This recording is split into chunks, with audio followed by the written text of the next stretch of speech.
Hi అండి. ఇంట్లో కూరగాయలు ఏం లేనప్పుడు 2 కోడిగుడ్లు, 2 ఉల్లిపాయలు, 2 పచ్చిమిర్చి ఉంటే చాలు ఈ ఫ్రై అయితే రెడీ చేసేయచ్చు. సూపర్ టేస్ట్ ఉంటుంది. ఇదైతే చపాతీస్లో, రైస్లో దేంట్లో అయినా తినొచ్చు. 10 నిమిషాల్లో అయితే రెడీ అయిపోతుంది ఇన్స్టెంట్గా. ఇప్పుడైతే స్టార్ట్ చేసేద్దాం వచ్చేయండి. ఫస్ట్ అయితే ప్యాన్ పెట్టి ఆయిల్ వేసేయాలి. 2 పచ్చిమిర్చి, 2 ఉల్లిపాయలు సన్నగా తరుక్కోవాలి. తరిగిన అందులో అయితే వేసేయాలి. కడాయిలో వేసి సన్న మంట మీద బాగా ఫ్రై చేసుకోవాలి. ఈ సిమ్లో పెట్టుకోవాలి. మంట అయితే ఎక్కువ పెట్టకూడదు, మాడిపోతాయి. అందులోనే ఉప్పు, పసుపు వేయాలి. ఉప్పు పసుపు వేస్తే తొందరగా మగ్గిపోతాయి.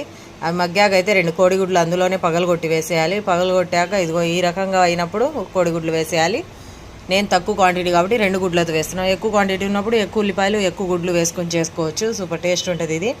ఇదైతే కదిలేకుండా ఇలాగ పెడితే అచ్చులు వస్తాయి. కదిలిస్తే ఇలా అయిపోతాయి. నేనైతే మొత్తం కదిలిచ్చేసాను. ఇలాగా కారం వేసేయాలి. కారం వేసేసి స్టవ్ కట్టేయాలి. అంతేనండి, ఎంతో టేస్టీగా ఉండే కర్రీ అయితే రెడీ అయిపోతుంది. ఓకేనా? బాయ్. లైక్ చేయండి, షేర్ చేయండి, కామెంట్ చేయండి.